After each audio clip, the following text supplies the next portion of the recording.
குடியரசு தினத்தை முன்னிட்டு ஆளுநர் மாளிகையில் தேநீர் விருந்து நடைபெற்றது. குடியரசு தினத்தை முன்னிட்டு புதுச்சேரி ஆளுநர் மாளிகையில் தேநீர் விருந்து வழங்கப்பட்டது.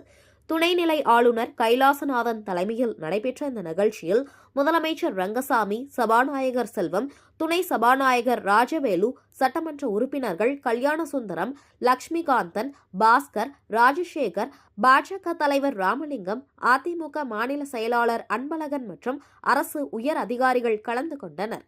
நிகழ்ச்சியில் பாரம்பரிய கலையான பொம்மலாட்டம், பொய்க்கால் குதிரை, மயிலாட்டம், ஒயிலாட்டம் என உள்ளூர் கலைஞர்களின் கலை நிகழ்ச்சிகள் நடைபெற்றன. ஆளுநர் தேநீர் விடுதியில் பங்கேற்க காங்கிரஸ் மற்றும் திமுக எம்எல்ஏக்களுக்கு அழைப்பு விடுக்கப்பட்டிருந்தும் அவர்கள் பங்கேற்கவில்லை என்பது குறிப்பிடத்தக்கது.